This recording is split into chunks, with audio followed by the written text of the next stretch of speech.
మరణం చాలా బాధ కలిగించింది. ఇప్పుడు బాబు మోహన్ గారు కానీ కోటా గారు కానీ ఇద్దరు ఇప్పుడు యాదృచ్ఛికంగా వారు కూడా ఇక్కడ ఉండటం జరిగింది. అందరికీ కూడా ఒక కుటుంబ సభ్యుడు, నాకు ఇష్టమైన వ్యక్తి, ఏదైనా అభిప్రాయం చెప్పాలంటే నిర్మోహమాటంగా చెప్పగలిగే వ్యక్తి. ఆయన్ని చిత్ర పరిశ్రమ కోల్పోవడం చాలా చాలా లోటు, చాలా వెలితి ఉంది. ఇది లాస్ట్ మేము అథారిటీ దారేది యాక్ట్ చేసేటప్పుడు కూడా ఆయన నాకు ప్రత్యేకించి ఒకటే చెప్పారు, మీరు ఇబ్బంది పడుతున్నారంటే నేను చనిపోయే వరకు యాక్టింగ్ చేయాలనుకుంటున్నాను. నా మొట్టమొదటి సినిమా అక్కడమ్మాయి ఇక్కడ అబ్బాయి నుంచి అథారిటీ దారేది వరకు నాకు ఆయనకు మంచి అనుబంధం ఉంది. ఇప్పుడు 10 మంది బాధను ఆకాంక్షించేవాళ్ళు. ఆయన ప్రత్యేకించి నేను అడిగాను, మీరు ఇంత ఈ వయసులో ఇబ్బంది పడలేదు. లేదు, నా కష్టాలను అధిగమించడానికి నాకు నటనే నాకు మరుపుది, నాకు చాలా ఇదిగా చెప్పారు. నాకు బాగా కదిలించేసింది.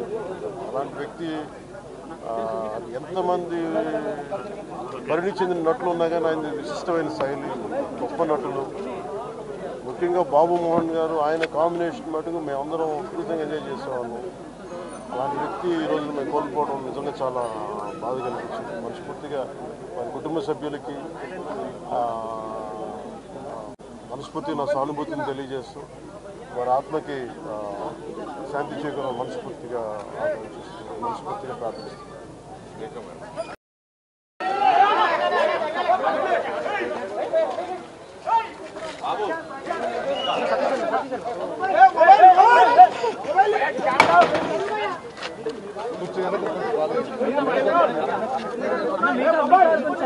విలక్షణమైన నటనకి పరిపూర్ణమైనటువంటి రూపం కోటా శ్రీనివాసరావు గారు. మహానటుడు, ఒక లెజెండరీ క్యారెక్టర్ యాక్టర్. మా ఇద్దరి నట ప్రస్థానం కూడా ఒకే సినిమాతో ప్రారంభమైంది, అది ప్రాణం ఖరీదు. అఫ్కోర్స్ ఇక్కడే నారాయణమూర్తి ఉన్నాడు, నారాయణమూర్తి కూడా ఆ సినిమాతోనే ప్రారంభమైంది అనుకోవచ్చు. సో సుదీర్ఘమైనటువంటి ఈ నట ప్రస్థానంలో మా అనుబంధం వెనవేస్తుంది. అంతా ఆయనతో నటిస్తున్నప్పుడు తెర మీద ఆయన నటనను చూసి అద్భుతం అనుకోవడం వేరు, వ్యక్తిగతంగా 1-to-1 కూర్చున్నప్పుడు ఆయన చేసే చమత్కారాలు కానీ చెప్పే జోకులు కానీ అవి ఆద్యంతో చాలా ఉత్సాహపడుతుంది. అంతే షూటింగ్ ఉందంటే కనుక ఇలా కోట శ్రీనివాసరావు గారు ఉన్నారు, ఇవాళ చాలా హుషారుగా బాగుంటుందని ఉత్సాహంతో వెళ్ళేవాళ్ళం. అలాగా ఆయనతోటి ఒక అనుబంధం పెనవేసుకువెళ్ళింది. ఇంకా ఆయన చేయలేని క్యారెక్టరు మాట్లాడని యాస మాండలికాలు లేవనే చెప్పాలి.